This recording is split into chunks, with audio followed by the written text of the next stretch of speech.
Branding isn't just important for businesses, it's also just as important for places like towns and cities, countries, and regions. Today on Live with Laura, I am super excited to be joined by my longtime friend, Courtney Fingar. Courtney is a business journalist who has traveled the world covering foreign direct investment, FDI, for more than 2 decades. Welcome, Courtney. Thanks. It's great to be here with you. This is so exciting. So we've known each other for over 20 years, and then you just launched your own business, Fingar Direct Investment. So this is super fun after so many years of friendship to work together on a professional level and to really get a closer glimpse at the amazing work that you do. Well, first of all, thank you so much for the work that you did in helping establish the brand identity for foreign or Fingar Direct Investment, rather, and the work that Lab Creative did to get my site operational. It's had a great reaction from the market, so I'm extremely grateful. That's awesome. So for people that don't know what foreign direct investment, FDI, is, can you start by explaining what that is and why it really matters? Sure. Well, the name of the company, Fingar Direct Investment, is alluding to the term foreign direct investment. In fact, when I started to say Fingar Direct Investment, even I said foreign direct investment. It is a term that is maybe not so well known in the general public, but actually impacts everyone's city, region, and country, and actually is responsible for many people's jobs, whether they realize that or not. So, in short, it's just really about any company setting up an operation in any jurisdiction outside of that company's home territory. So let's say that could be a Canadian company setting up some kind of operation in Italy, an Italian company setting up an operation in the UK. Now, there are various other types of broader investment that have their place, but FDI is really the most on the ground type of investment. So it is setting up a physical facility and, most importantly, hiring people. So this is the job creating type of investment, and that's why it's so important. And because of its importance and its ability to create jobs, but also bring in people, talent, and new skills, jurisdictions all around the world at the local level, city level, county, province, state, region, and national have these entities called investment promotion agencies. In North America, they're called economic development organizations, but they're the same thing.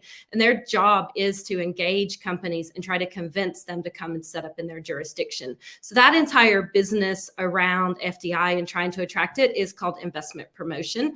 And where I'm hoping to work with these agencies is to help them tell their story and put their location on the map in the eyes of investors. Amazing. And, I know you shared the story for me of what inspired you to get into this and how you've seen this firsthand. So, would you share that story that you shared with me? Sure. Well, long ago, when I was a college student in Alabama, which is where I grew up, I didn't know the term FDI. I didn't know foreign direct investment was a thing. What I did know is that our state was struggling very heavily economically. We were that classic location whose industries had withered and died, and jobs had been lost overseas locations because of the cotton farming industry in Alabama. We were a major state, for example, for textiles, but not been able to compete on cost anymore. Many of those jobs had relocated to Asia, and the state was really struggling. So the state leaders were looking for a way to refresh the economy and bring in higher quality jobs. Now, at the time, the large car company Mercedes was looking to put its largest factory outside of Germany, somewhere in the continental United States.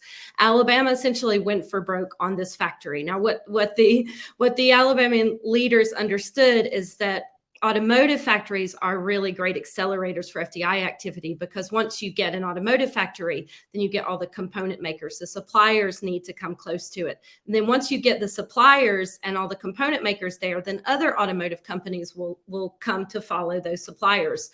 At the time, it seemed really crazy because Alabama didn't have any history of making cars. But the state put out a raft of really aggressive incentives, worked really hard to entice Mercedes. And and won this factory. It was $1 billion investment, which was a huge investment at the time.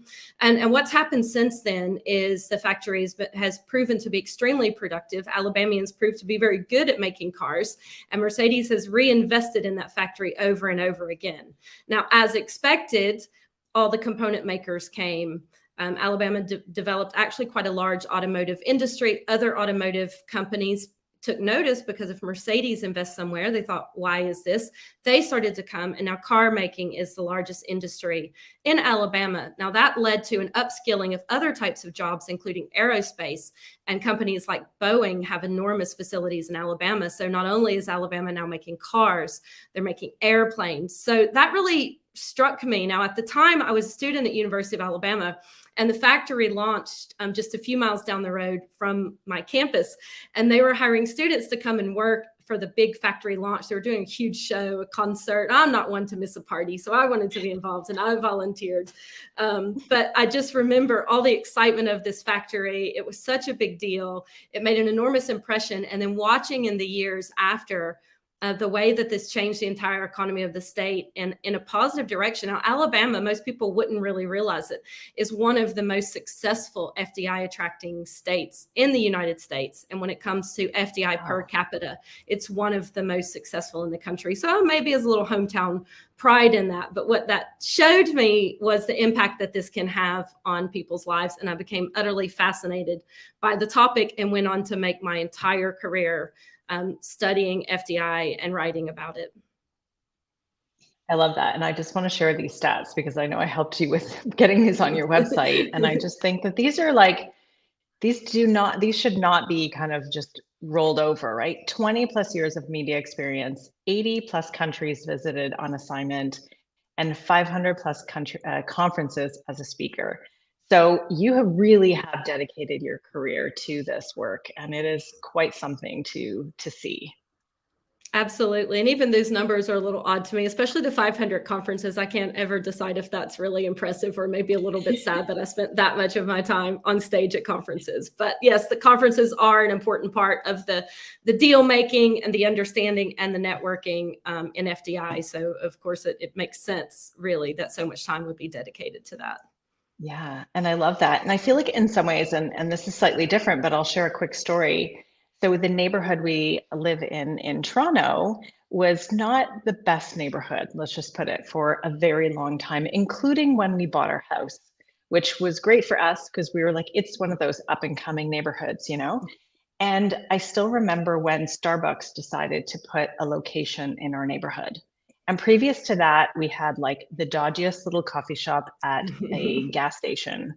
That was kind of it. Like it was not the place. And that made the front page of the business section of the newspaper because it meant that if Starbucks was coming to this location, you know, it's slightly different, but it's like, then that means something. That means that they're seeing that this neighborhood is going to be something. And I have to say that Starbucks moving in, as much as, you know, once they came in, now you could go to a different coffee shop every day of the week for 2 weeks, probably within a 10-minute walk of our house.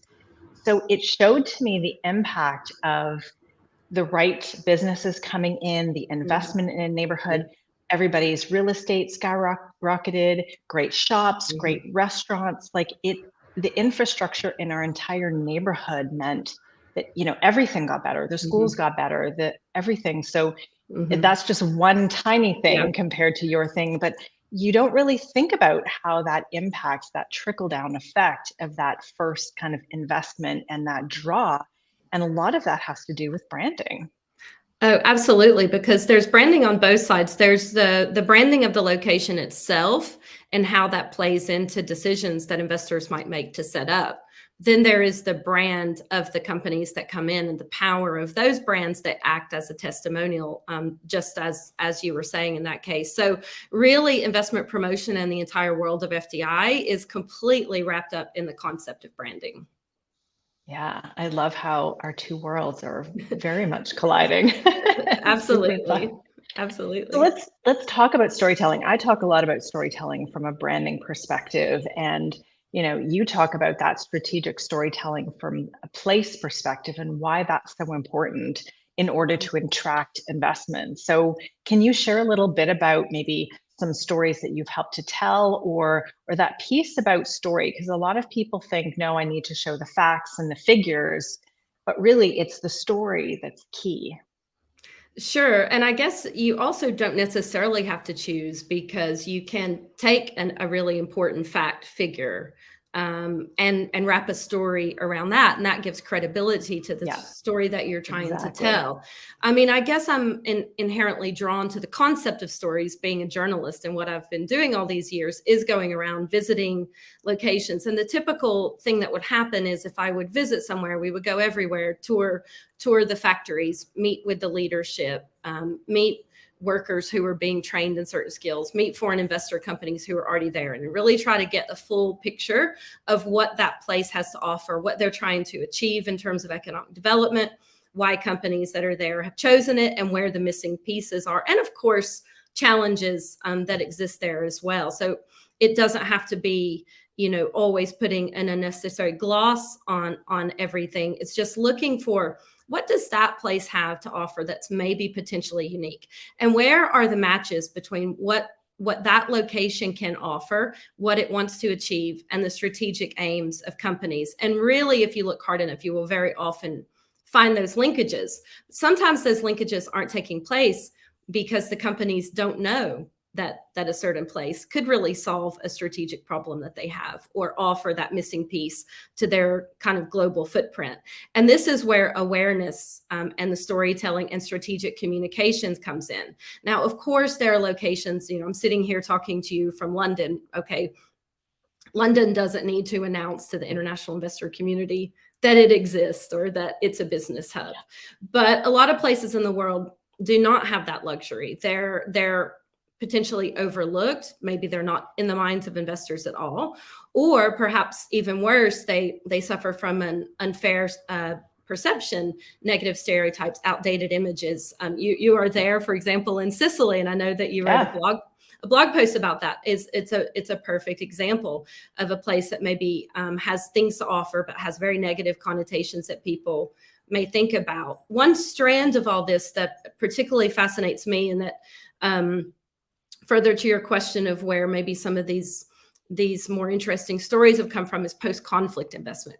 So when a place has had violence or been in the midst of a conflict, it takes decades sometimes for the rest of the world to think about that place in terms of anything apart from that conflict. And I always think that's unfair, but also a little bit dangerous, because places that are trying to recover from war need foreign investment most of all, because they need investment in their infrastructure. They need reconstruction. They need the help. But all anyone will think about for a long time is war. So we see this obviously at the moment in Ukraine, which is a country probably most dear to my heart of anywhere in the world. And Ukraine is going to need a lot of help from foreign investors when the hostilities, God willing, will end. But you will find that a lot of tourists, for example, and even business people will just hear Ukraine, and now they'll think of these images that they've been seeing in the news of bloodshed. I did some work in Iraq after the war there, where the Iraqi authorities were desperately trying to bring in foreign investment. And if I would say that I would go there, people would almost mock the place. And, they were trying to develop a tourism industry there. And it's actually a fascinating and beautiful country. But people would make sort of flippant jokes and say, oh, why would you go there? It's, you're just going to get blown to bits. And that's, I think, also part of what moves me a little bit on an emotional level, is that there's an inherent kind of unfairness of places not being properly understood and respected. And this is where I feel that strategic communications and assistance could really help them. And it's not about pretending that there are not problems or glossing over real challenges. It's thinking about how investment could actually help meet those challenges, and uncovering the real gems that are there, and making sure that the world understands about those gems. Yeah, I love that. And you really do. Like, once that perception, and everything you say about this, it's so much the same for businesses. Really, it's no different. It's about attracting, it's investors for places, but it's, clients in a business. So it's very similar, wrapping up facts in stories. All of these Mhm. things are related.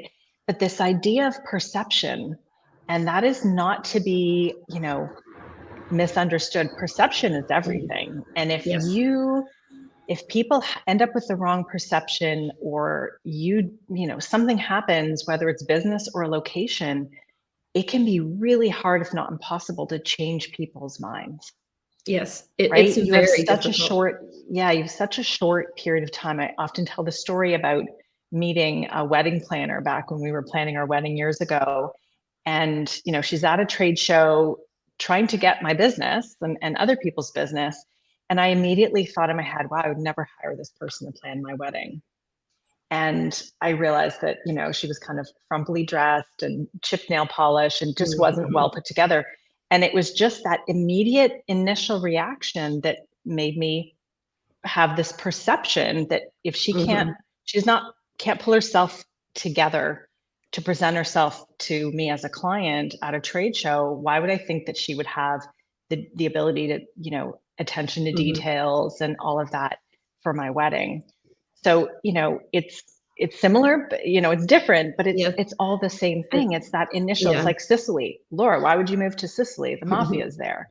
Well, okay, that's maybe there's one element of that, but like, is that still the perception? Is that still the problem in Sicily? Mhm. But that's the initial thing that people Mhm. said when we moved here. It's really hard to undo those biases. It is, and I think that things can operate at two levels as well, because it's obviously important that the actual fundamentals of an investment location be sound and be improved.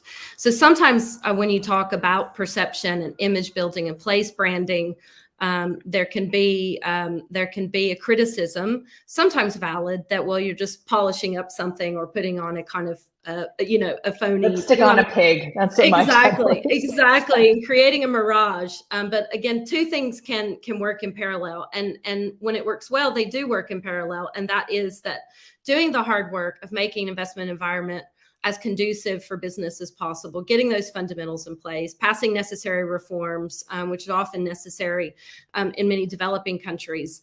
But part of the strategic storytelling is around when those reforms have taken place and those improvements have been made, making sure everyone knows about them. And that's where there's very often this gap where, again, a place will develop an unfair perception because of how it was many years ago. And in fact, it may have a drastically improved business environment and nobody knows about it. And again, that's where I think there's a role to play in doing a refresh of a location's brand and its image, and make sure that it actually reflects the current state of affairs. Yeah, and I think that's everything from the messaging, the story, the visuals, the photography, all of these Mhm. things, again, it's no different from what we would do for a business. Like, what Mhm. is that image you want to project to the world? How can you Mhm. be that consistently, so that if somebody, sees about your brand in an article or on the Mhm. website, and then they visit your country or location or town, Yeah. and they have this, they're like, oh yeah, this is actually accurate to, Yeah. it's that's an important thing. You can't fake it. Anybody can see through that glossy, like, let's put up a Mhm. slick website, and hang our shingle out like, hey, we're in business, look at what we're doing. But if too many people come to your location and they're like, that's not at all the Yeah. experience, it's not going to take long for that, to wear off, that sheen to wear off. Yes, definitely. It all has to work in tandem. So what locations would you say are doing it really well that other places could take lessons from? Well, there are two locations that I point to that I think have done well in terms of getting the fundamentals there, and then a big dividend paying off in terms of becoming exciting investment destinations. One is Portugal. So you may Mm. smile thinking about Portugal, Laura, because I think we went there in Oh, we did. 1999. We went there for a weekend in 1999. Yeah, it was And it was a good trip. Absolutely, but and the thing is that Lisbon was an amazing city, but was a little bit sleepy at the time, and Portugal was often overlooked. Now, the national leadership did something extremely important, which is invested in the 90s heavily in education. And it doesn't always happen because politicians are very short-termist, because they're just thinking of the next election cycle. And it's sometimes very hard to make painful, expensive decisions knowing that you aren't going to be the ones who are going to get the political dividends. Portugal went really heavy on their education in the 1990s. So what happened is, 18 years later, a decade and a half later, when that generation started to graduate, Portugal suddenly had its most talented, best trained workforce in its entire history. So then you've got something to offer companies, because you still are quite cost effective, but you suddenly have this massive pool of talent.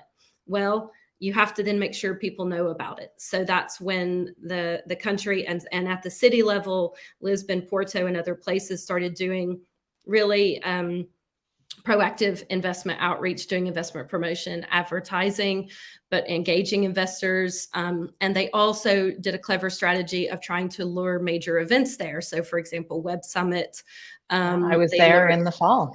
Absolutely. They lured from Ireland. So, and now, I mean, Lisbon is so trendy that you can barely even buy a place there. I wish we had gone in and bought a property together in 1999. We would be laughing today. But I think only we had a crystal ball, right? Only if. So I think that Portugal is an excellent example, and maybe Lisbon in particular, because they got the fundamentals right, meaning it wasn't just gloss, it wasn't a phony story. It was something genuine to offer investors, and a really attractive investment destination. They also wrapped the FDI together with the general visitor economy, which I think is really important and effective. So the more you get people to come and visit, the more you can attract talent to live there. So they started to lure expats there with a visa scheme, for example, offering golden visas. So you get, I think Madonna has a flat in Lisbon or something like that. So the more that you start to put the place on the map, as a visitor destination, as a place for entrepreneurs and for companies, you really get some traction. So I think it's a fantastic example. And now when you say Portugal, people say, ooh, it's something exciting happening. It starts to become associated with entrepreneurialism. It's a trendy place. I think that's a great example. Another is, I have a friend who just moved there, and everybody's talking about Portugal. I know multiple people who are entrepreneurs, the digital nomads, because of their policies with visas and taxes. They've made it so attractive for people to come there. In the entrepreneurial space, so many people are talking about it. And from a destination, I feel like everybody I know is now talking about going to Portugal. And that wasn't the case. I still remember when we were working together and you're like, hey, Lori, you want to go to Lisbon for the weekend? And I was like, probably, where's Lisbon? I'm like, sure, let's go to Lisbon for the weekend. But I had no preconceived notions about it, and which was actually amazing, because that's still one of my favorite trips, was that one, because I knew nothing about the place. Unlike going to Paris, where you've seen all the pictures and the video, you know what Paris is like before you go to Paris. So sometimes, I still remember my first time in Paris, I was a bit like, okay, kind of underwhelmed in a way. And yet Lisbon, I was like, this is amazing. So it's really fun to 20 years later see this place that we went to together, and how now it's such a popular destination. And sorry, I cut you off. So tell me about the next one. No, you're absolutely correct about that. And the transformation, I mean, it is a great case study, I think, of all of these things coalescing, and how I guess the brand and image of the place does now reflect the reality on the ground. Another one I would say is Costa Rica. It's not really suffering at any point from a negative connotation, but mainly just thought of as jungles and beaches, tourist destination. But the investment promotion agency of Costa Rica, called Sende, is one of the savviest in the world. They also managed to just create a general country brand called Essential Costa Rica, and it fits very well together because they protect their natural assets very well. So they're sort of a high-end tourism destination, but they don't build large hotels on the beach. They think very carefully. They're very considered about the way that they develop their economy, and that's reflected in the way they develop FDI, so they didn't want to just go for any old projects. They got an anchor investor in the form of Intel, making chips there, and they've really launched from that into higher and higher value-added activities. They've been smart and savvy, but they portray Costa Rica very well as a beautiful and natural, ESG friendly, sustainable, considered peaceful, but smart investment destination, and they do it very well. And I often use them as case studies for how to move up the value chain, but also how to promote themselves internationally. Because if you think about it's such a small country, they do an awful lot with a little, and they use digital marketing tools. They use AI. They're very clever about the way they go about attracting investment. And it's another one that pays dividends, I think. And I think Costa Rica has a generally now, it's always had a positive brand in terms of tourism. I mean, people naturally think of beauty, but in the FDI world as well, it's sort of now seen as a credible, smart, savvy investment destination. Oh, interesting. I think that really proves too that size doesn't necessarily matter. Like it's not just for the big countries or the big locations. It's for the small towns maybe that have something really unique about them. Definitely. Those little gems that you're like, how does nobody know about this place? Like I feel like I've been to so many of those. You're like, everybody goes to these other places that are just have become really well known. But if they only knew about this little gem, and that's the beauty of the work that you do. Yes, and actually, since the pandemic, we're seeing these destinations that you could consider second or third tier destinations, or second cities, they're often called, now really have their moment in the sun, because a really interesting, implication of lockdown was that talent is now scattered, and because of working from home, the talent pools are no longer just strictly concentrated in the large cities. So there's a real opportunity for locations above and beyond just the large, well-established investment destinations to really compete for investment. So I think we're seeing a bit of a shifting of the map. So it makes it quite an exciting time. Definitely exciting time for you to be launching your business. Definitely. Okay, so we've got a few minutes. I would love for you to just share, like, what are you working on? What kind of projects? Like, how can people work with you? And Courtney and I are going to be cooking up some collaborations here. So if anybody's looking for some strategic storytelling and FDI and place branding, you know where to come. We're quite the duo. But share a little bit more about what you're doing and how people can work with you. Well, thank you. And yes, absolutely. It's clear that we need to team up because of these links that we've just been talking about between FDI and branding and strategic storytelling. I think we can do some really exciting things together and help locations really elevate themselves and put themselves on the map for investment. So everyone should definitely stay tuned for that. I think we need like a speaking, the two of us on stage somewhere. I think we could totally. Yes, book us in as a duo, and I think we can really elevate things a lot. Well, what I'm hoping to do with Fingar Direct Investment is exactly that, which is work with locations. Now, they don't have to be the smaller or the overlooked locations, but primarily I would like to work with investment promotion authorities anywhere in the world who feel that there is this mismatch between the way that they are understood and received in the investor community and what their investment attraction aims actually are and what they feel the realities on the ground in their location are.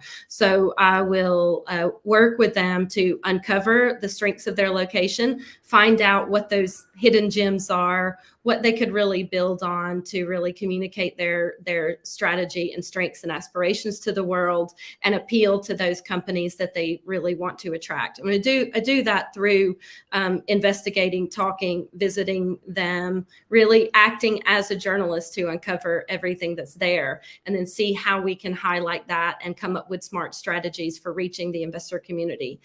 So that's really going to be my focus, and it is sort of my life's work in a way to really help locations win the investment that they need and deserve. And really the ultimate goal in all of that is to help improve the lives of people that live in these locations by giving them greater opportunities for employment and skills, and just general quality of life and the services that may come to their town. So hoping desperately to make an impact by just using the skills and the experience that I have as a journalist all these years.